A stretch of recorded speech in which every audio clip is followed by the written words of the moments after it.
হজ সময়ের সাথে এবং জায়গার সাথে সম্পৃক্ত। এ বিষয়ে গুরুত্ব সহকারে শোনার জন্য চেষ্টা করবেন ইনশাআল্লাহ। হজ সময়ের সাথে সম্পৃক্ত। এর আগে যদি কেউ হজের এহরাম বাঁধে, তার এহরাম সহি হবে না। সূরাতুল বাকারার 197 নম্বর আয়াতে আল্লাহ বলেন, আল হাজ্জু আশহুরুম মা'লুমাত ফামান ফারাদা ফীহিন্নাল হাজ্জ ফালা রাফাসা ওয়ালা ফুসুকা ওয়ালা জিদালা ফিল হজ্জ। আল্লাহ বলেন, আল হাজ্জু আশহুরুম মা'লুমাত, হজের মাস নির্ধারিত নির্দিষ্ট। ফামান ফারাদা ফীহিন্নাল হাজ্জ, যে ব্যক্তি এই হজের মাসে ইহরাম বাঁধবে, হজের জন্য ইচ্ছা পোষণ করবে, ফালা রাফাসা ওয়ালা ফুসুকা ওয়ালা জিদালা ফিল হজ্জ, এই ব্যক্তি সহবাসে লিপ্ত হবে না। ইহরাম বাঁধার পরে আর সহবাস করতে পারবে না, বেহুদা অনর্থক কথা বলতে পারবে না, এবং হজ করতে গিয়ে ঝগড়াও করতে পারবে না, তর্কও করতে পারবে না। তো নির্ধারিত নির্দিষ্ট যে মাস, এ সম্পর্কে তাফসীর ইবনে কাসিরে আব্দুল্লাহ ইবনে ওমর রাদিয়াল্লাহু তাআলা আনহু বলেন, হিয়া শাওয়াল ওয়া যুলকাদাতি ওয়া আশরুম মিন যিলহিজ্জাহ। হজের মাস হলো শাওয়াল মাস, জিলকদ মাস আর জিলহজের প্রথম 10 দিন, এর মধ্যে ইহরাম বাঁধতে হয়। এর আগে যদি কেউ ইহরাম বাঁধে হজের জন্য, তার ইহরাম হজের জন্য হজের নিয়তে সহি হবে না। বুঝে আসছে? জামিআ তিরমিজির 1512 নম্বর হাদিস, عن أبي هريرة رضي الله تعالى عنه قال قال رسول الله صلى الله عليه وسلم أشهر الحرم, সম্মানিত মাস 4টি। কয়টা? সম্মানিত মাস 4টি, যেই মাসগুলোতে যুদ্ধ বিগ্রহ করা যেত না। এটা হলো 4। 1 নম্বর রজব, 2 নম্বর যুলকাদা, 3 নম্বর যুলহিজ্জাহ, 4 নম্বর মুহররম। 4 নম্বর কি? মুহররম। 1 নম্বর সম্মানিত মাস কয়টা? 4। 1 নম্বর রজব মাস, 2 নম্বর জিলকদ, 3 নম্বর জিলহজ, 4 নম্বর মুহররম। ওয়া আশহুরুল হজ্জি, আর হজের মাস হলো শাওয়াল, যুলকাদাতি ওয়া আশরুম মিন যিলহিজ্জাহ। হজের মাস 2 মাস 10 দিন। এই 2 মাস 10 দিনের মধ্যে কারো কাছে যদি যাওয়া আসার খরচ থাকে এবং পরিবারে দিয়ে যেতে পারে, এমন অবস্থা যদি কারো হয়, তার জন্য ওই সময় হজ ফরজ হয়ে যায়। এবং ইহরামটা এই 2 মাস 10 দিনের মধ্যে হতে হবে। এর আগে যদি কেউ বাঁধে, তার হবে না। তাহলে আমরা বুঝলাম নির্দিষ্ট সময় রয়েছে, সময়ের সাথে সম্পৃক্ত, সময়ের সাথে সম্পৃক্ত, এটা মনে রাখবেন। এখন আসেন সংক্ষিপ্ত কথা, এটা বুঝে এরপরে আমি অন্য আলোচনার দিকে যাব। বলেন, হজ 5 দিনে সংগঠিত হয়। বলেন বলেন 5 দিনে সংগঠিত হয়। 5টি জায়গায় সংগঠিত হয়। কয়টা জায়গায়? 5 দিন, 5টি জায়গায়, 9টি কাজ। কয়টা কাজ? 9টা কাজ। হজ আমরা সম্পাদন করব কত দিনে? 5 দিনে। কয়টি জায়গায়? 5টি জায়গায়। কয়টা কাজ করব? 9টা কাজ করব। 5 দিন। জিলহজ মাসের 8, 9, 10, 11, 12। বলেন, জিলহজ মাসের 8, 9, 10, 11, 12। কয়টি জায়গা? 5টি জায়গা। মিনা, বলেন, আরাফা, মুজদালিফা, জামারাত, বাইতুল্লাহ। মনে থাকবে? বাইতুল্লাহর সাথেই কিন্তু সাফা মারওয়াটা সম্পৃক্ত, এই জন্য এটাকে আমরা আলাদাভাবে বলবো না, বাইতুল্লাহ বললেই হয়। বুঝে আসছে? তাহলে কয়দিন? 8, 9, 10, 11, 12। কয়টা জায়গা? 5টা জায়গা। 1 নম্বর মিনা, 2 নম্বর আরাফা, 3 নম্বর মুজদালিফা, 4 নম্বর জামারাত, 5 নম্বর বাইতুল্লাহ। মনে থাকবে ইনশাআল্লাহ? কয়টা কাজ? 9টা কাজ। তিনটা হলো ফরজ। কয়টা ফরজ? তিনটা ফরজ। বল এহরাম, এহরাম বাঁধা। কি বাঁধা? এহরাম বাঁধা। উকুফে আরাফা মানে আরাফায় অবস্থান করা। এই অবস্থানটা উকুফে আরাফা যেটা আমরা অবস্থান করব, এটা কত তারিখে? 9 তারিখে। বলেন 9 তারিখে। বলেন কখন থেকে কখন? অর্থাৎ আমরা ওখানে গিয়ে জোহরের সালাত আদায় করার জন্য চেষ্টা করব। জোহর এবং আসরের সালাতটা আদায় একসাথে হয়ে যাবে যদি আমরা মসজিদে নামিরার সাথে পড়ি। কিন্তু যদি আমরা নিজে নিজে বিভিন্ন তাঁবুতে পড়ি, তাহলে দুটা আলাদা আলাদা সময় আলাদা আলাদাভাবে পড়তে হবে। যারা মুকিম হবে তারা 4 রাকাত পড়বে, যারা মুসাফির হবে তারা 2 রাকাত করবে। বিষয়টা বুঝাইতে পারছি? এটা ভালো করে মনে রাখতে হবে। মসজিদে নামিরার জামাতের সাথে যদি পড়ি, তাহলে এক আজানে 2 নামাজ, অর্থাৎ জোহর এবং আসরের সালাত শেষ হয়ে যাবে। কিন্তু যদি আমরা একাকী তাঁবুতে পড়ি, যদি মুকিম হয় তাহলে জোহরের সালাত একা পড়বো 4 রাকাত, আসরের ওয়াক্ত হলে আবার আসরের নামাজ পড়বো 4 রাকাত একা, যদি মুকিম হই। যদি মুসাফির হই তাহলে জোহরের সময় 2 রাকাত, আসরের ওয়াক্ত হলে 2 রাকাত।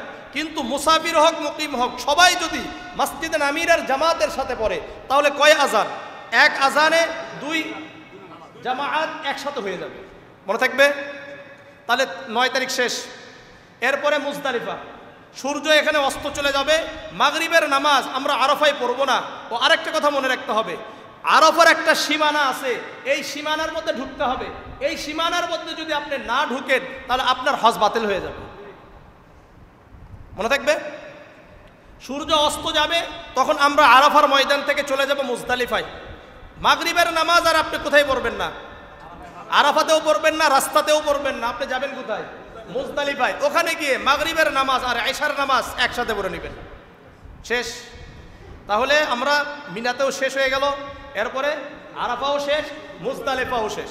মুজদালিফাতে 10 তারিখে সূর্য যখন উদয় হবে, এখান থেকে আমরা চলে যাব জামারাতে। জামারায় গিয়ে 60টি কঙ্কর নিক্ষেপ করব। কোথায়? বড় শয়তান যেটাকে আমরা বলি, ঠিক আছে? যেটাই আপনারা বুঝে নেন। জামারাতের প্রথম জামারাতে আমরা কয়টা মারবো? 60টা কঙ্কর নিক্ষেপ করব। করে আমরা কোথায় চলে যাব? বাইতুল্লাহ চলে যাব। কোথায়? বাইতুল্লাহতে তওয়াফ করতে যাব। একটা আমি উদাহরণ দিচ্ছি, এটা মনে যেহেতু ইয়েটা আসতেছে তো ফরজগুলো এই জন্য বলতেছি। তাহলে আমরা মিনাতে করলাম, মিনা চলে গেলাম, এরপরে উকুফে আরাফা করলাম, মুজদালিফা। আসেন, এহরাম বাঁধা, উকুফে আরাফা করা, তাওয়াফুজ জিয়ারত। কি করা? তাওয়াফুজ জিয়ারত। এই 3টা কি? ফরজ। এখন আসেন ওয়াজিব। ওয়াজিবগুলো বুঝে নেন, এরপরে এটা আবার আরেকবার বলছি। ওয়াজিব 1 নম্বর মুজদালিফা অবস্থান করা। বলেন 1 নম্বর। 2 নম্বর জামারাই পাথর নিক্ষেপ করা। 3 নম্বর কুরবানি করা। 4 নম্বর মাথা মুন্ডন করা। নারীরা কি মাথা মুন্ডন করবে নাকি? মাথা মুন্ডন করবে না, তারা 1 ইঞ্চি কিছু ছেটে নিবে। এরপরে আসেন, এসে সাফা মারওয়া সাই করা। কি বলেন? সাফা মারওয়া সাই করা। 6 নম্বর তাওয়াফে বিদা করা, মানে বিদায়ী তাওয়াফ করা। বিদায়ী তাওয়াফ করা করবে যারা মিকাতের বাহির থেকে যাবে তাদের জন্য।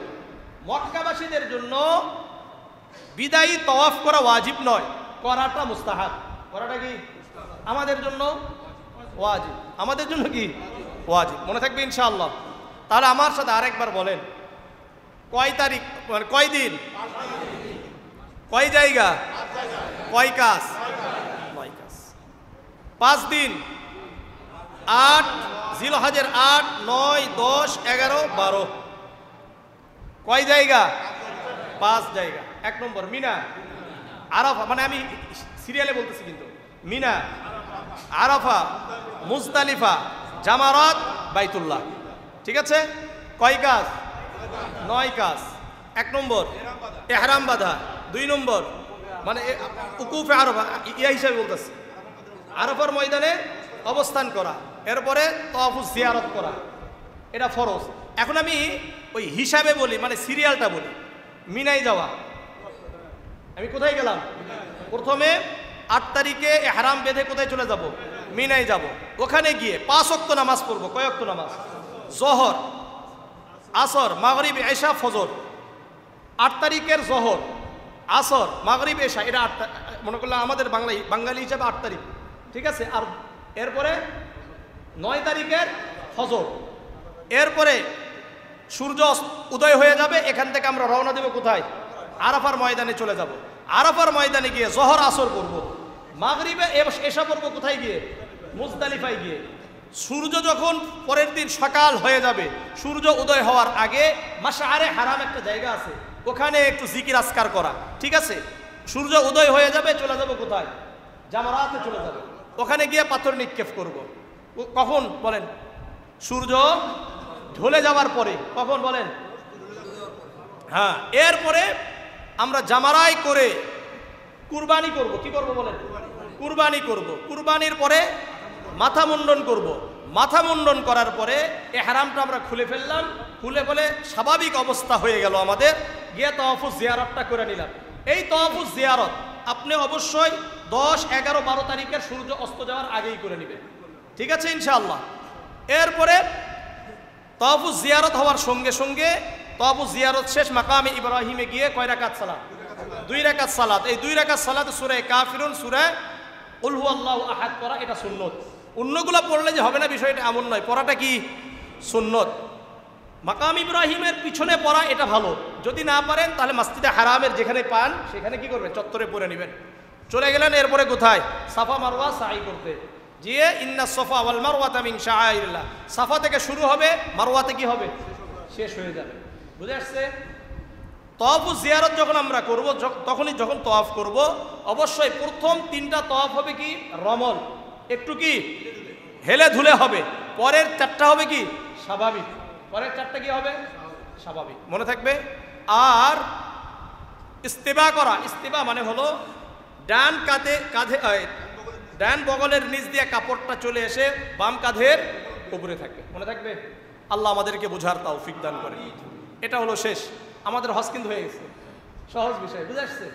এর উপরে যদি আপনি হজ করেন হজ হয়ে যাবে। এখন আসেন, 1 নম্বর আমি বলছি কাবা। কাবার সাথে কিছু সম্পৃক্ততা, কাবার সম্পর্কে আমাদের কিছু ফজিলত জানা দরকার। তারপরে মক্কা নগরী সম্পর্কে, মদিনা সম্পর্কে কিছু জানা দরকার। আমি আপনাদেরকে শেষ করে দিলাম, কারণ পরবর্তীতে এটা না পারলে মূলটাই ঠিক হয়ে যাবে, এই জন্য আগে আলোচনা করে দিলাম। আসেন, কাবা এটা খুবই গুরুত্বপূর্ণ, এটার সাথে সম্পৃক্ততা। আল্লাহ রাব্বুল আলামিন এই কাবার কিছু নাম দিয়েছেন, তোর মধ্যে একটা নাম হলো কাবা। এই ঘরের নাম কি? কাবা।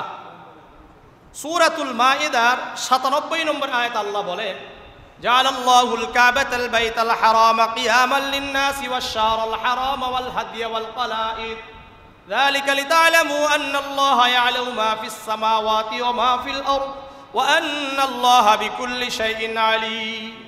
আল্লাহ রাব্বুল আলামিন কাবাকে সম্মানিত ঘর হিসাবে স্থাপন করেছেন মানুষদের আশ্রয়ের জন্য। আমার আপনার সবার আশ্রয় কোথায়? কাবা, তাই না? এই জন্য এই ঘরের নাম হলো বাইতুল হারাম। এই ঘরের নাম কি? বাইতুল হারাম। এই ঘরকে বাইত বলা হয়। সূরা আলী ইমরানের 96 নম্বর আয়াত আল্লাহ বলেন, ইন্না আউওয়ালা বাইতিন উদিআ লিন-নাসি লাল্লাযী বিবাক্কাতা মুবারাকান ওয়া হুদাল লিল আলামিন। নিশ্চয় আল্লাহ রাব্বুল আলামিন সকল মানুষদের জন্য একটি আগে ঘর বানিয়েছেন, প্রাচীন ঘর বানিয়েছেন। ইন্না আউওয়ালা বাইতিন উদিআ লিন-নাস, মানুষের জন্য একটি ঘরকে নির্মাণ করেছেন সর্বপ্রথম। কোথায়? মক্কা নগরীতে। বাক্কা, বাক্কা মানে হলো মক্কার আরেকটা নাম বাক্কা। কি নাম? বাক্কা। কেন করেছেন? হুদান মুবারক, বরকতপূর্ণ করে পুরা দুনিয়ার জন্য হুদান এবং পথ প্রদর্শক হিসাবে। এটা সর্বপ্রথম ঘর। এই ঘরের আরেকটা নাম হলো বাইতুল আতিক। নাম কি? বাইতুল আতিক মানে হলো প্রাচীন ঘর। সূরাতুল হাজের 29 নম্বর আয়াত আল্লাহ বলেন, সুম্মা লিয়াকুদু তাফাতাহুম ওয়ালইউফু নুদুরহুম ওয়ালিয়াতাওয়াফু বিল বাইতিল আতিক। তারা যেন অপরিচ্ছন্নতা দূর করে, তাদের মান্যত যেন পূরণ করে নেয়। আর যারা তারা যেন প্রাচীন ঘরের তাওয়াফ করে, তারা যেন পরিচ্ছন্ন হয়ে যায় এবং তাদের যদি মান্যত থাকে এই মান্যতগুলো পূরণ করবে আর প্রাচীন ঘরের তাওয়াফ করবে। এটাকে বাইতুল আতিক কেন বলা হয়? জামিআ তিরমিজির 3170 নম্বর হাদিস, عن عبد الله بن الزبير رضي الله تعالى عنه قال قال رسول الله صلى الله عليه وسلم إنما سمي البيت العتيقة لأنه لم يظهر عليه جبار এই ঘরের নাম বাইতুল আতিক এই জন্য রাখা হয়েছে এর উপর কেউ রাজত্ব করতে পারে নাই, কর্তৃত্ব খাটাইতে পারে নাই। এই ঘরের উপর কারো কর্তৃত্ব পুরো দুনিয়াতে কেউ করতে পারে নাই, কোনো জালেম কেউ কর্তৃত্ব খাটাইতে পারে নাই আজ পর্যন্ত, কেউ এর উপরে আঘাত করতে পারে নাই। আব্রাহাম করতে চেয়েছিল, আল্লাহ তাআলা তাকে পুরা মাটির সাথে মিশিয়ে দিয়েছে। এই জন্য এই মক্কা মদিনার সাথে কেউ কিছু করতে পারবে না। আসতে আসতে সামনে হাদিসগুলো। বাইতুল আতিক পুরাতন ঘর, আগের সবচেয়ে প্রাচীন ঘর। সহিহ বুখারী 3366 কত 3366 নম্বর হাদিস। عن أبي ذر رضي الله تعالى عنه قال قلت يا رسول الله أي مسجد أُزِيَ في الأرض أول আবু যর গিফারী রাদিয়াল্লাহু তাআলা আনহু বলেন, হে আল্লাহর রাসূল, দুনিয়াতে সর্বপ্রথম কোন মসজিদ নির্মাণ করা হয়েছে? সর্বপ্রথম কোন মসজিদ নির্মাণ করা হয়েছে? আল্লাহর রাসূল বললেন, আল মসজিদুল হারাম। মসজিদে হারাম কাবাকে আল্লাহ তাআলা সর্বপ্রথম নির্মাণ করেছেন। কুলতু সুম্মা আইয়ুন, আমি বললাম, হে আল্লাহর রাসূল, এরপরে কোন ঘরকে আল্লাহ নির্মাণ করেছেন? আল্লাহর রাসূল বললেন, আল মসজিদুল আকসা। মসজিদ আকসা বাইতুল মাকদিস। বাইতুল মাকদিস ওই ফিলিস্তিনের মসজিদ। এই জন্যই তো আমাদের কি এর প্রতি এত আগ্রহ। কুলতু কাম কানা বাইনাহুমা। আল্লাহর রাসূল কে আবু যর গিফারী রাদিয়াল্লাহু তাআলা আনহু বললেন, হে আল্লাহর রাসূল, এই কাবা আর মসজিদে হারাম, মসজিদে হারাম অর্থাৎ কাবা আর মসজিদে আকসা নির্মাণের মাঝে কত দিনের ব্যবধান রয়েছে? কত দিনের ব্যবধান? আল্লাহর রাসূল বললেন, 40 সানাতান, 40 বছরের ব্যবধান। কত? 40 বছরের ব্যবধান। এখন আল্লাহর রাসূল সাল্লাল্লাহু আলাইহি ওয়াসাল্লাম বলছেন, সুম্মা আইনামা আদরাকাতকাস সালাত ফালসল্লি। আইনামা আদরাকাস সালাতু বা'দু ফাসল্লিহু ফাইন্নাল ফাজলা ফীহি। আল্লাহর রাসূল সাল্লাল্লাহু আলাইহি ওয়াসাল্লাম বলেন, তোমরা যেখানেই তোমাদের জন্য নামাজের ওয়াক্ত হয়ে যায় সেখানে সালাত আদায় করে নাও, কারণ পুরা দুনিয়াটাই তো তোমাদের জন্য মসজিদ। ফাইন্নাল ফাদলা ফীহি, কেননা যেখানেই তুমি সালাত আদায় করো ওখানেই ফজিলত নিহিত আছে।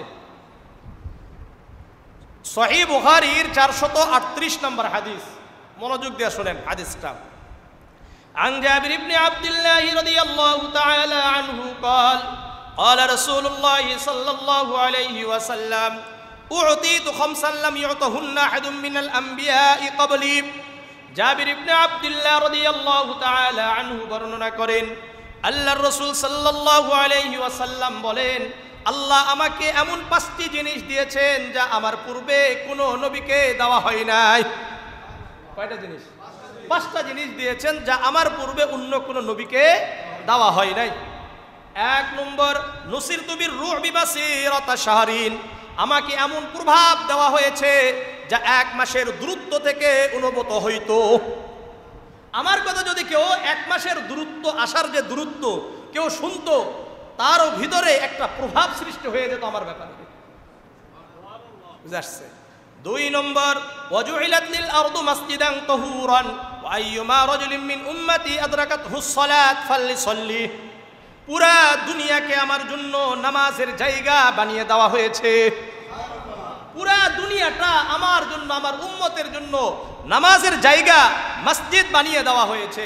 ওয়া তাহুরান, এবং পবিত্রতার স্থান বানানো হয়েছে। সুতরাং আমার কোন উম্মত যেখানেই তাদের জন্য সালাতের ওয়াক্ত হয়ে যায় সে যেন সালাত আদায় করে নেয়। 3 নম্বর, উহিল্লাত লিল গানাইম। আমার জন্য গনিমতের মাল, যুদ্ধলব্ধ মালকে হালাল করা হয়েছে, বৈধ করা হয়েছে। 4 নম্বর, ওয়া কানা আন-নাবিয়্যু ইউবআসু ইলা কওমিহি খাসসাতান। প্রত্যেক নবীকে তার কওমের জন্য, তার গোত্রের জন্য, তার সমাজের জন্য, তার দেশের জন্য বিশেষ করে প্রেরণ করা হয়েছে। ওয়াবুইস্তু ইলান নাসি কাফাতান। আর আমাকে পুরা দুনিয়ার জন্য প্রেরণ করা হয়েছে। দুনিয়াতে দুনিয়াতে যত নবী আসছেন কাউকে তারা গোত্রের জন্য, সমাজের জন্য, দেশের জন্য প্রেরণ করছে, আর আমাকে পুরা দুনিয়ার জন্য প্রেরণ করছে। ওমা আরসালনাকা ইল্লা রাহমাতাল লিল আলামিন, আল্লাহ বলেন আমি আপনাকে পুরা দুনিয়ার জন্য রহমত হিসাবে প্রেরণ করেছি। ওমা আরসালনাকা ইল্লা কাফাতাল লিন-নাসি বাশীরা, আমি আল্লাহ পুরা দুনিয়ার মানুষের জন্য আপনাকে যথেষ্ট হিসাবে প্রেরণ করেছি। তো রসুলকে পুরা দুনিয়ার জন্য প্রেরণ করেছেন। আর 5 নম্বর হলো উতিতুশ শাফাআতা, কিয়ামতের দিনে আমাকে শাফাআতের অধিকার দেওয়া হয়েছে। ব্যাপকভাবে আমি শাফাআত করব, সুপারিশ করব। কাদের জন্য করবেন? আমাদের জন্য করবেন ইনশাআল্লাহ। আরেকটা হাদিস শোনেন, এখানে 5টা বলছে, ওই হাদিসে 6টা বলছে। জামিআ তিরমিজির 1553 নম্বর হাদিস, عن أبي هريرة رضي الله تعالى عنه قال قال رسول الله صلى الله عليه وسلم فضلت على الأنبياء ب60। আবু হুরায়রা রাদিয়াল্লাহু তাআলা আনহু বর্ণনা করেন, আল্লাহর রাসূল সাল্লাল্লাহু আলাইহি ওয়াসাল্লাম বলেন, আমাকে অন্যান্য নবীদের উপর 6টি জিনিস দিয়ে প্রাধান্য দেওয়া হয়েছে। অন্যান্যদের উপরে আমাকে কয়টা জিনিস বেশি দেওয়া হয়েছে? 6টা জিনিস দিয়ে প্রাধান্য দেওয়া হয়েছে। 1 নম্বর, উতিতু জাওয়ামিআল কালিম, আমাকে জাওয়ামিআল কালিম হিসাবে প্রেরণ করা হয়েছে। অনেক কথাকে সংক্ষিপ্ত আকারে আমি বুঝাইতে পারি। ব্যাপক কথা এটা সংক্ষিপ্ত আকারে আমি কি করতে পারি? বুঝাইতে পারি।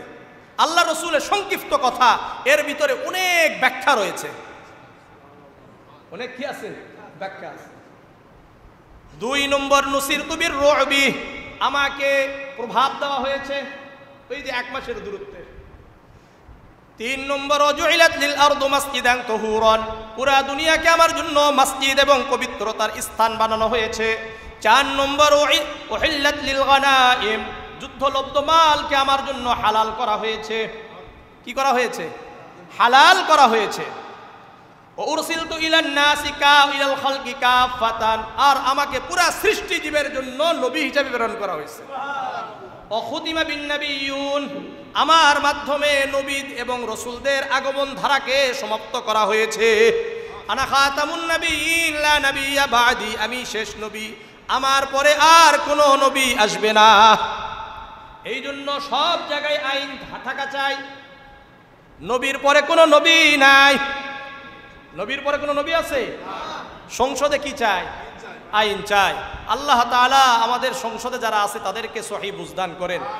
আমি মনে করি কেউ মানে এটা আইন যারা পাশ করে যাবে, হয়তোবা আল্লাহ তাআলা এই একটা ওসিলায় আল্লাহ তাআলা তাকে মাফ করে দিতে পারে। কারণ নবীর পরে নবী নাই, এটা খুবই গুরুত্বপূর্ণ একটা বর্তমান একটা বিষয়। এটা সরকারিভাবে, রাষ্ট্রীয়ভাবে আইন হওয়া এটা খুবই জরুরি। বুঝাস? আল্লাহ বুঝার তৌফিক দান করেন। আল্লাহ বুঝার তৌফিক দান করেন। তাহলে আমি এই কথাগুলোতে কেন আসলাম? ওই যে পুরা দুনিয়াটাই আমাদের জন্য কি মসজিদ, এই জন্য।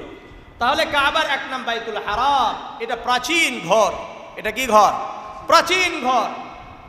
এটাকে বাইতুল মামুরও বলা হয়। কি বলা হয়? বাইতুল মামুর। আল্লাহ বলেন, ওয়াত-তুর কিতাবিম মাসতুর ফি রাক্কিম মানশুর ওয়াল বাইতিল মামুর।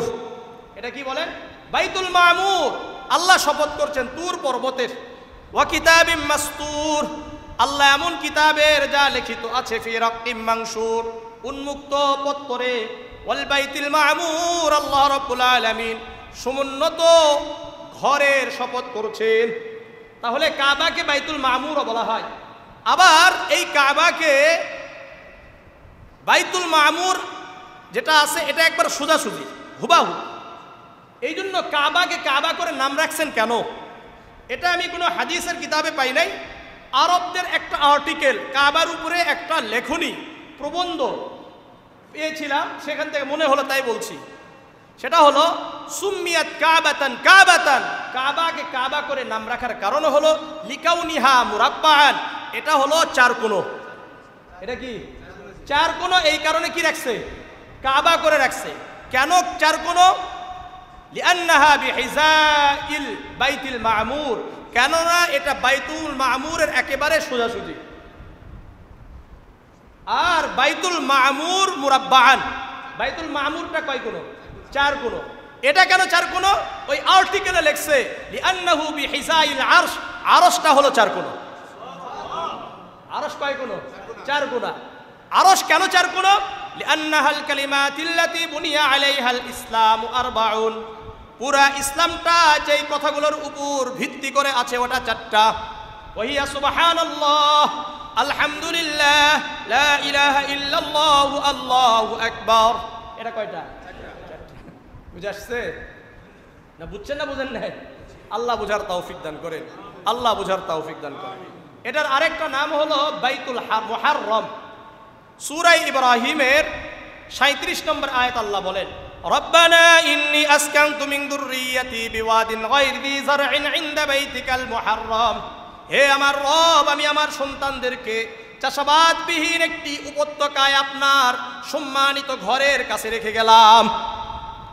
কাদেরকে রেখে গেছিলেন? ইব্রাহিম আলাইহিস সালাতু ওয়াস সালাম আল্লাহর কাছে দোয়া করছেন, আল্লাহ আমার স্ত্রী আমার ছেলে ইসমাইলকে আপনার সম্মানিত ঘরের কাছে চাষাবাদবিহীন এমন একটা জায়গা এখানে রেখে গেলাম। রব্বানা লিয়ুকিমুস সালাত, যাতে করে তারা নামাজ কায়েম করতে পারে। কি করতে পারে? রব্বানা লিয়ুকিমুস সালাতা ফাজআল আফইদাতাম মিনান নাসি তাহওয়ি ইলাইহিম ওয়ারযুকহুম মিনাস সামারাতি লাআল্লাহুম ইয়াশকুরুন। আয় আল্লাহ, পুরা দুনিয়ার মানুষদের অন্তরকে তাদের প্রতি ঝুঁকিয়ে দেন আর তাদেরকে আপনি ফলমূল দান করেন। আজকে পুরা দুনিয়াতে কিছু পাওয়া গেল আর না গেল এটা দেখার বিষয় নয়, কিন্তু কাবা মক্কা নগরীতে পাওয়া যায় কি যায় না? আপনি প্রতিদিন সকালে মক্কা নগরীতে ঘুরবেন, কাবার পাশাপাশি ঘুরবেন, আশেপাশে ঘুরবেন, এমন কোনো ফল নেই যেই ফল আপনি মক্কা নগরীতে পাবেন না। অথচ মক্কা নগরীর আশেপাশে কোনো কি হয় না? চাষাবাদ হয় না। এই যে দোয়া করে গেছেন, কি করে গেছেন? দোয়া করে গেছেন। এই জন্য মক্কা নগরীর প্রতি আমাদের ভালোবাসা থাকবে। মক্কা নগরী এটা আমার আপনার জন্য হারাম, সম্মানিত জায়গা। কি জায়গা? সম্মানিত জায়গা, নিরাপদ জায়গা। সূরাতুল বাকারার 126 নম্বর আয়াত আল্লাহ বলেন, রব্বানা ওয়াজআল হাযাল বাইত আমিনা ওয়ারযুক আহলাহু মিনাস সামারাত, আয় আল্লাহ এই শহরকে আপনি নিরাপদ বানিয়ে দেন, এদেরকে আপনি রিজিক দান করেন। কি দান করেন? রিজিক দান করেন। সূরা আলী ইমরানের 97 নম্বর আয়াত আল্লাহ বলেন, ওয়ামান দাখালাহু কানা আমিনা, যে ব্যক্তি এই মক্কা নগরীতে প্রবেশ করবে এই ব্যক্তি নিরাপত্তা লাভ করলো। কি করবে? নিরাপত্তা লাভ করবে। এটা নিরাপদ শহর। আল্লাহ সহিহ মুসলিমের 3208 নম্বর হাদিস, عن جابر بن عبد الله رضي الله تعالى عنه قال قال رسول الله صلى الله عليه وسلم إن إبراهيم حرم مكة وإني حرمت المدينة। জাবির ইবনে আব্দুল্লাহ রাদিয়াল্লাহু তাআলা আনহু বর্ণনা করেন, আল্লাহর রাসূল সাল্লাল্লাহু আলাইহি ওয়াসাল্লাম বলেন, নিশ্চয় ইব্রাহিম আলাইহিস সালাতু ওয়াস সালাম মক্কা নগরীকে হারাম বানিয়েছেন আর আমি নবী মুহাম্মদুর রাসূলুল্লাহ মদিনাকে হারাম বানিয়েছি। এই জন্য মক্কাও হারাম, মদিনাও হারাম। এটা সম্মানিত জায়গা। এটা কি জায়গা? সম্মানিত জায়গা। এখানে পুরা দুনিয়ায় দাজ্জালের ফিতনা, দাজ্জালের সন্ত্রাসী হামলা চলবে, শুধু মক্কা নগরীতে আর মদিনাতে চলবে না। দাজ্জাল মক্কা নগরীতে এবং মদিনাতে প্রবেশও করতে পারবে না। সহিহ বুখারীর 1879 নম্বর হাদিস, عن أبي بكرة عن النبي صلى الله عليه وسلم لا يدخل رعب المسيح الدجال لها يومئذ 7 أبواب وعلى كل باب ملكان। আবু বকর রাদিয়াল্লাহু তাআলা আনহু বর্ণনা করেন, আল্লাহর রাসূল সাল্লাল্লাহু আলাইহি ওয়াসাল্লাম বলেন, পুরা দুনিয়াতে দাজ্জালের ফিতনা ছড়িয়ে পড়বে, কিন্তু মদিনাতে দাজ্জালের ফিতনা প্রবেশ করতে পারবে না, ত্রাস পরিবেশ করতে পারবে না। কেন? লাহা ইয়াউমাইদিন 7 আবওয়াব, কেননা মদিনাতে ওই সময় 7টি দরজা থাকবে। কয়টা? মদিনাতে প্রবেশ করার জন্য 7টি দরজা এই সময় থাকবে যখন কে আসবে? দাজ্জাল আসবে। বুঝা আসছে? ওয়া আলা কুল্লি বাবিন মালাকানি, আর প্রত্যেক দরজার সামনে 2 জন ফেরেশতা পাহারাদার হিসাবে থাকবে। বুঝা আসছে? 1880 নম্বর হাদিস। عن أبي هريرة رضي الله تعالى عنه قال قال رسول الله صلى الله عليه وسلم আল্লাহর রাসূল সাল্লাল্লাহু আলাইহি ওয়াসাল্লাম বলেন, লা ইয়াদখুলু মাদিনাতা, মদিনাতে প্রবেশ করতে পারবে, লা ইয়াদখুলুহা তাউন ওয়ালা দাজ্জাল, দাজ্জাল এবং পেলেগ রূপ কখনোই মদিনাতে প্রবেশ করতে পারবে না। পেলেগ রূপ এটা কখনোই কি হবে না? প্রবেশ করতে পারবে না। কেন? এখানে সর্বদা ফেরেশতারা কি থাকে? পাহারাদার হিসেবে। সহিহ বুখারীর 1881 নম্বর হাদিস। عن أنس بن مالك رضي الله تعالى عنه قال قال رسول الله صلى الله عليه وسلم ليس من بلد إلا سيدخل الدجال إلا مكة والمدينة। আনাস ইবনে মালিক রাদিয়াল্লাহু তাআলা আনহু বর্ণনা করেন, আল্লাহর রাসূল সাল্লাল্লাহু আলাইহি ওয়াসাল্লাম বলেন, পুরা দুনিয়ার এমন কোন জমিন থাকবে না যেই জমিনে দাজ্জাল প্রবেশ করবে না, ইল্লা মক্কা ওয়াল মদিনা, শুধুমাত্র মক্কা আর মদিনাতে প্রবেশ করতে পারবে না। কেন? লাইসা লাহু মিন নিকাবিহা নাকবুন ইল্লা আলাইহিল মালাইকা সাফিনা ইয়াহরুসু ফায়াহরুসুনাহা। কেননা মক্কা মদিনার এমন কোন অলি গলি থাকবে না যেখানে ফেরেশতারা কাতার বন্দী হয়ে পাহারা দিবে না, পাহারা দিবে না। এমন তো পৃথিবীর সব জায়গায় মনে করলেন ফিতনা শুরু হয়ে যাবে, ভূমিকম্প শুরু হয়ে যাবে, তখন বিশ্বের যারা ধনী মুনাফিক কাফের, এরা টাকা পয়সা দিয়ে আমাদের মক্কা নগরী মদিনাতে বিভিন্ন মুনাফিক আছে না, তাদেরকে টাকা পয়সা দিয়ে ওখানে গিয়ে বসবাস শুরু করে দিবে। কি করবে? বসবাস শুরু করবে। কারণ পুরা দুনিয়া তো ধ্বংস হয়ে যাবে, শুধুমাত্র মক্কা মদিনা কি হবে না? ভূমিকম্প হবে না, শুধুমাত্র মক্কা মদিনাতে ফিতনা ঢুকবে না, সবাই চলে আসবে। আল্লাহর রাসূল বলেন, ফাতারজুফুল মালাইকাতু বিআহলিহা সালাসা রাজফাত, যখন সব মুনাফিক আর কাফেররা মক্কা নগরীতে ঢুকে যাবে, মদিনাতে ঢুকে যাবে, মদিনা মক্কা এরা কি করবে? বিশেষ করে মদিনা কি করবে? ফাতারজুফুল মাদিনা, মদিনা 3 বার ঝাঁকুনি দিবে। কয়বার? 3 বার ঝাঁকুনি দিবে, অর্থাৎ ভূমিকম্প দেখা দিবে।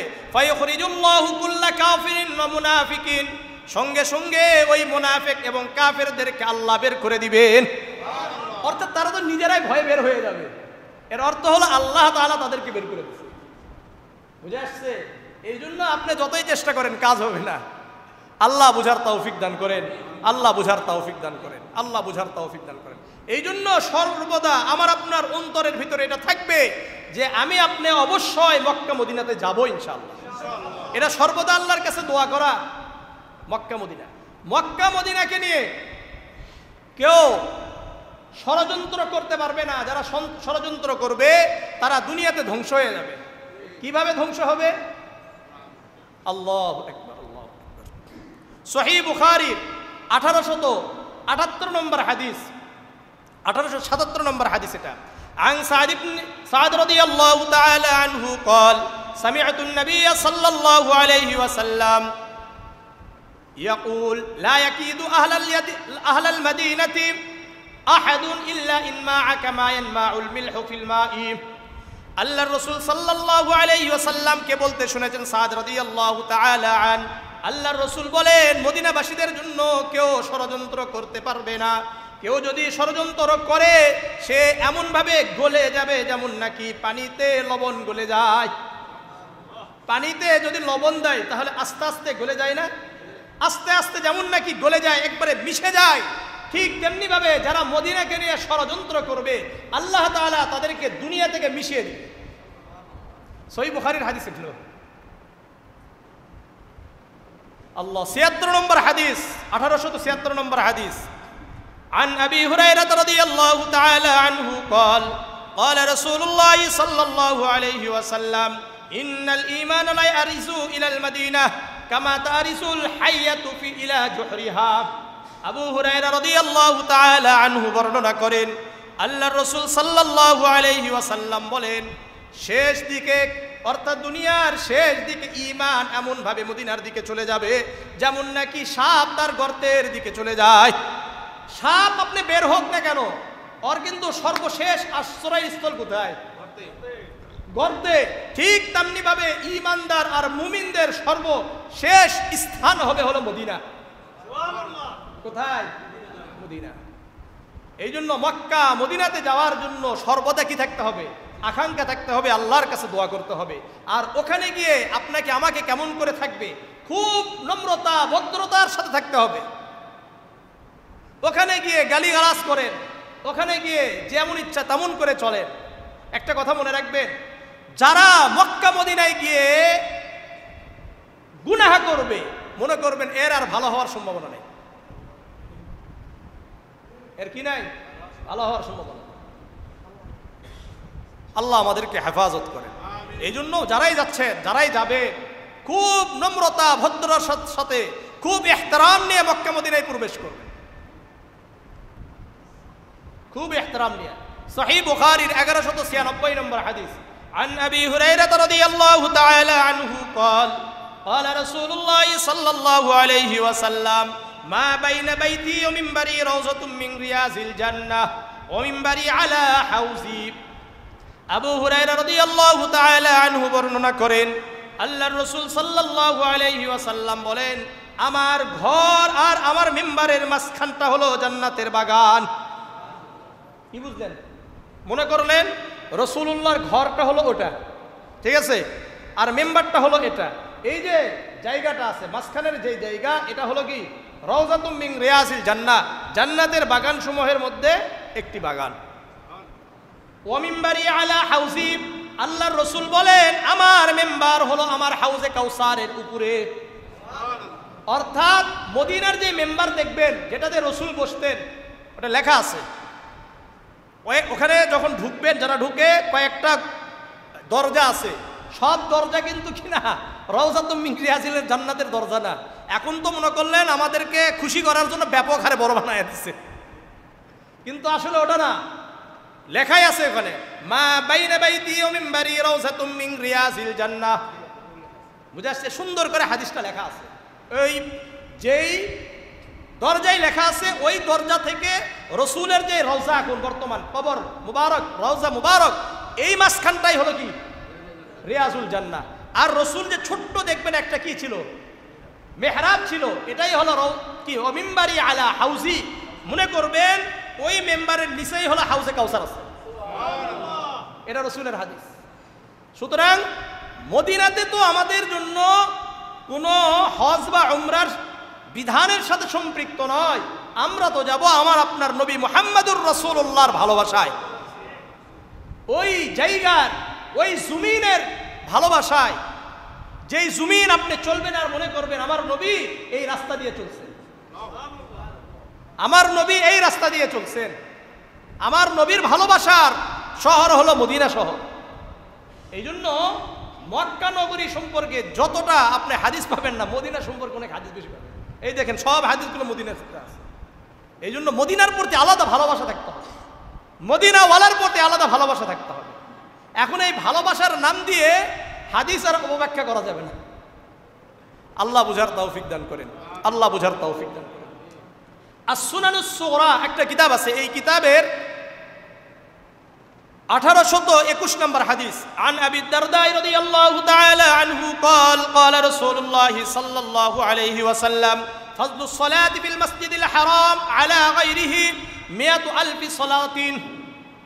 আবু দারদা রাদিয়াল্লাহু তাআলা আনহু বর্ণনা করেন, আল্লাহর রাসূল সাল্লাল্লাহু আলাইহি ওয়াসাল্লাম বলেন, মসজিদে হারামে যদি কেউ এক ওয়াক্ত সালাত আদায় করে, ওই ব্যক্তি যেন 1 লক্ষ সালাতের সওয়াব পেয়ে গেল। বুঝাচ্ছে কত? 1 লক্ষ। ওয়াফি মসজিদি, আর আমার মসজিদে কেউ নামাজ পড়লে আলফু সালাতিন, সে যেন 1000 নামাজের সওয়াব পেয়ে গেল। আর ওফি মসজিদে বাইতুল মাকদিস, আর বাইতুল মাকদাসে কেউ যদি নামাজ পড়ে 500 সালাতিন, সে যেন 500 রাকাত 500 ওয়াক্ত নামাজের সওয়াব পেয়ে গেল। এই জন্য যখন আমরা মক্কা মদিনায় যাব, অবশ্যই খুব ইহতিরামের সাথে যাব, মক্কাতে যাব, গিয়ে তওয়াফ করব। তওয়াফ করার ব্যাপারে যখন আপনি তওয়াফ করবেন, এই তওয়াফের ব্যাপারে কয়েকটা কথা বলি। সুনানে ইবনে মাজার 2957 নম্বর হাদিস, ইবনে হিশাম উনি বলেন, ইয়াসআলু, উনি আতা ইবনে রাবাহকে জিজ্ঞাসা করলেন, এই আনির রাকনিল ইয়ামানি, রুকনে ইয়ামানি সম্পর্কে। রুকনে ইয়ামানি কোনটা? মনে করলেন, শোনেন, এই যে আমাদের মাঝখানে 4টা কি আছে, কোনো আছে না? এই 4টা কোণ ধরেন, ঠিক আছে? এই 4টা কোণ আছে না? কাবার কয়টা কোণা? 4টা কোণা। এটা হলো হাজরে আসওয়াদ। এটা কি সবাই খেয়াল করেন, এটা হলো হাজরে আসওয়াদ। এই হাজরে আসওয়াদে যাওয়ার আগে এটা কি? রুকনে ইয়ামানি। বুঝে আসছে? বাম দিকে হাজরে আসওয়াদে যাওয়ার আগেই কি হবে? রুকনে ইয়ামানি হবে। তো রুকনে ইয়ামানি সম্পর্কে উনি জিজ্ঞাসা করছেন কাকে? আতা ইবনে রাবাহকে। ওহুয়া ইয়াতুফু বিল বাইত, যখন আতা ইবনে রাবাহ তওয়াফ করছিলেন। জিজ্ঞাসা করেছেন কি? ইবনে হিশাম। উনি বললেন, হাদ্দাসানি আবু হুরায়রা রাদিয়াল্লাহু তাআলা আনহু আনিন নবী সাল্লাল্লাহু আলাইহি ওয়াসাল্লাম ইয়াকুল, আতা ইবনে রাবাহ বলেন, আমাকে আবু হুরায়রা রাদিয়াল্লাহু তাআলা আনহু বলেছেন, আল্লাহর রাসূল বলেন, উক্কিলা বিহি 70 মালাকান, এই রুকনে ইয়ামানির কাছে সর্বদা 70 জন ফেরেশতা নিযুক্ত থাকে। কতজন? 70 জন ফেরেশতা সর্বদা এই রুকনে ইয়ামানির কাছে। এটা বুঝার জন্য বলতেছে। আবার আপনি বলেন না হুজুর এটারে রুকনে ইয়ামানি বলছে, পরে ট্রোল করেন বসে থেকে। আল্লাহ বুঝার তৌফিক দান করেন। এই রুকনে ইয়ামানি অর্থাৎ হাজরে আসওয়াদে যাওয়ার আগে রুকনে ইয়ামানির এখানে কতজন ফেরেশতা? 70 জন ফেরেশতা থাকে। আর যে ব্যক্তি এই রুকনে ইয়ামানির কাছে এসে বলে, আল্লাহুম্মা ইন্নী আসআলুকাল আফওয়া ওয়াল আফিয়াতা ফিদ দুনিয়া ওয়াল আখিরাহ, বলেন আল্লাহুম্মা ইন্নী আসআলুকাল আফওয়া ওয়াল আফিয়াতা ফিদ দুনিয়া ওয়াল আখিরাহ, হে আল্লাহ আপনার কাছে ক্ষমা চাই, হে আল্লাহ আপনার কাছে নিরাপত্তা চাই দুনিয়া এবং আখিরাতে। এরপরে বলে, রব্বানা আতিনা ফিদ দুনিয়া হাসানাতাও ওয়া ফিল আখিরাতি হাসানাতাও ওয়া কিনা আযাবান নার, আয় আল্লাহ দুনিয়ার কল্যাণ আমাদেরকে দান করেন, আখিরাতের কল্যাণও দান করেন, আর জাহান্নামের আগুন থেকে আমাকে হেফাজত করেন। এই দোয়া যারা করবে, ক্বালু আমিন।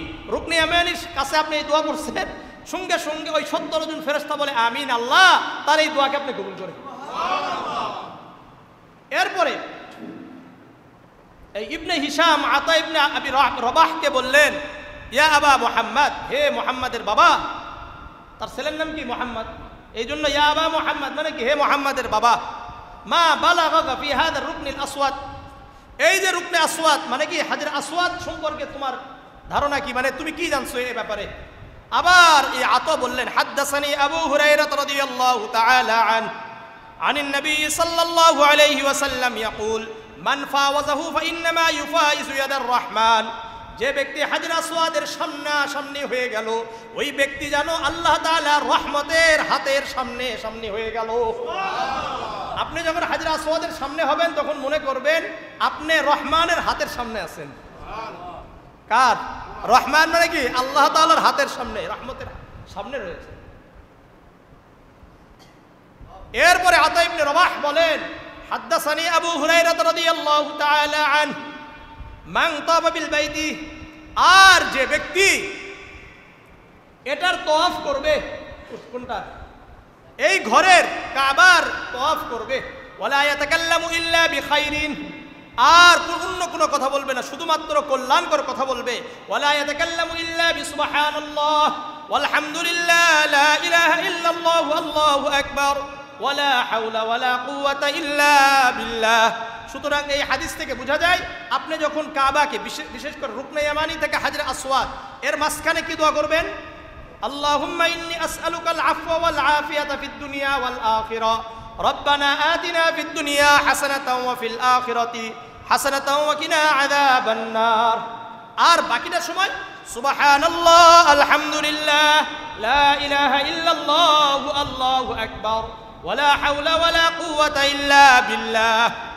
এখন রাসূল বলেন, মুহিয়াত আনহু আশরু সাইয়্যাত, তার 10টি করে গুনাহ মাফ করে দেওয়া হয়। ওয়া কুতিবাত লাহু আশরু হাসানাত, 10টি করে নেকি লেখা হয়। ওয়া রুফিআত লাহু আশরু দারাজাত, আল্লাহ রাব্বুল আলামিন তার 10টি মর্যাদা বৃদ্ধি করে দেন। তাহলে করা যাবে তো ইনশাআল্লাহ।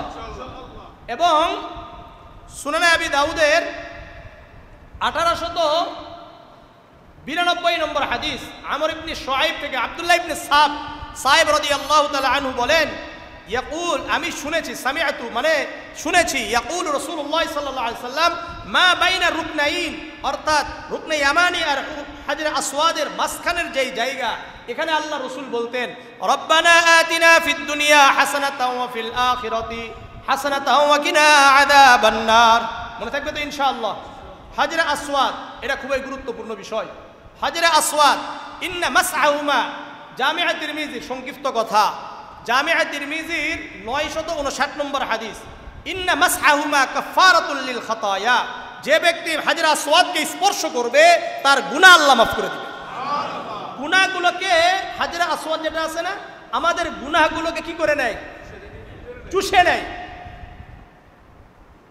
জামিআ তিরমিজির 877 নম্বর হাদিস এটা, عن عبد الله بن عباس رضي الله تعالى عنه قال قال رسول الله صلى الله عليه وسلم نزل الحجر الأسود من الجنة وهو أشد بياضا من اللبن। আল্লাহর রাসূল সাল্লাল্লাহু আলাইহি ওয়াসাল্লাম বলেন, এই হাজরে আসওয়াদ, এই কালো পাথর, এটা যখন জান্নাত থেকে অবতীর্ণ হয়েছে এটা দুধ থেকেও সাদা ছিল। ফাসাওয়াদাতহু খাতায়া বনি আদম, আর বনি আদম চুম্বন করেছে, স্পর্শ করেছে, এই কারণে বনি আদমের গুনাহগুলো কি করেছে? চুষে চুষে সে কালো হয়ে গেছে। সে কি হয়ে গেছে? কালো হয়ে গেছে। সুতরাং এরপরে 78 নম্বর হাদিস, জামিআ তিরমিজির,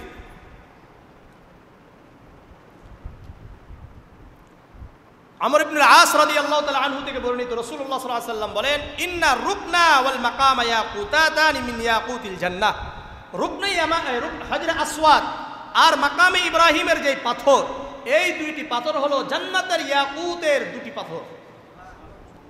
বুঝা আসছে? তমিসাল্লাহু নূরাহুমা, আল্লাহ তাআলা এদের যে আলো ছিল এটা নিষ্প্রভ করে দিয়েছে।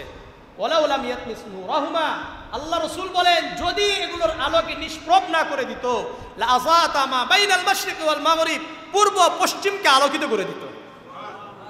হাজরে আসওয়াদ সম্পর্কে আরেকটা হাদিস শুনেন, 961 নম্বর হাদিস, জামিআ তিরমিজির, রাসূল করিম সাল্লাল্লাহু আলাইহি ওয়াসাল্লাম বলেন, ওয়াল্লাহি লা ইয়াবআসান্নাহুল্লাহ ইয়াউমাল কিয়ামাহ, আল্লাহ তাআলা কিয়ামতের ময়দানে এই হাজরে আসওয়াদকে উঠাবে, এই হাজরে আসওয়াদকে প্রেরণ করবে, লাহু আইনান ইউবসিরু বিহিমা, তার দুটো চোখ থাকবে, এই দুটি চোখের মাধ্যমে সে দেখবে। কানুন ইয়ানতিকু বিহিমা ইয়ানতিকু বিহা, তারকে আল্লাহ তাআলা জবান দিবে, এই জবানে কথা বলবে। ইয়াশহাদু আলা মান ইসতালামাহু বিহাক্কিন, আর যারা তাকে অন্তরের অন্তঃস্থল থেকে ইখলাসের সাথে স্পর্শ করেছে, চুম্বন করেছে, তাদের ব্যাপারে আল্লাহর কাছে সাক্ষ্য দিবে। বুঝে আসছে? এই জন্য আমরা কি করবো? ইনশাআল্লাহ হাজরে আসওয়াদকে চুম্বন করার জন্য চেষ্টা করবো তো ইনশাআল্লাহ, স্পর্শ করার জন্য চেষ্টা করবো তো ইনশাআল্লাহ। এই জন্য ওখানে গিয়ে মারামারি করবো, করবেন না? মারামারি করবেন? আল্লাহ রাব্বুল আলামিন আমাদের সবাইকে কবুল করেন। টেকনিকে গেলে ঠিকই হাজরে আসওয়াদের চুম্বন করা যায়। বুঝে আসছে? ওখানে গিয়ে গবেষণা করতে হয় কিভাবে হাজরে আসওয়াদকে চুম্বন করা যায়। আপনি ঠেলাঠেলি করলে পারবেন না, ঠেলাঠেলি করলে পারবেন না। আমি একবার গিয়ে 4 বার চুম্বন করছি। উমরায় গিয়ে কয়বার করছি? 4 বার করছি। আমাদের আব্দুল সামাদ মুর্শেদ ভাই পারে না, ঘুরে ওরা নিয়ে করাইছে একবারে সোজা। কিছু টেকনিকে গেলে সোজা হয়ে যায়, টেকনিক না করলে কি হবে না? সোজা হবে না। তো যাই হোক, ওখানে গিয়ে মারামারি করা যাবে না, টেকনিকে গিয়ে হলে হলো, না হলে না। আপনি এরকম করেই চলে আসবেন, ঠিক আছে ইনশাআল্লাহ। তওয়াফ শুরু হবে কিভাবে বলেন? হাতের বাম দিকে থাকবে ওই যে সবুজ একটা কি আছে, লাইট আছে, এখান থেকে বিসমিল্লাহ আল্লাহু আকবার বলে আমাদের কি হবে? তওয়াফ শুরু হবে। হাজরে আসওয়াদ থেকে শুরু, হাজরে আসওয়াদের কাছে আসলে কয়টা তওয়াফ? কয়টা হলো? একটা চক্কর হইল। এইভাবে কয়টা চক্কর হইতে হবে? 7টা চক্কর হলে এক তওয়াফ। 7টা চক্কর হলে কয় তওয়াফ? একটা তওয়াফ। আল্লাহ রাব্বুল আলামিন আমাদের সবাইকে বাইতুল্লাহ যাওয়ার তৌফিক দান করেন, মসজিদে নববীতে যাওয়ার তৌফিক দান করেন।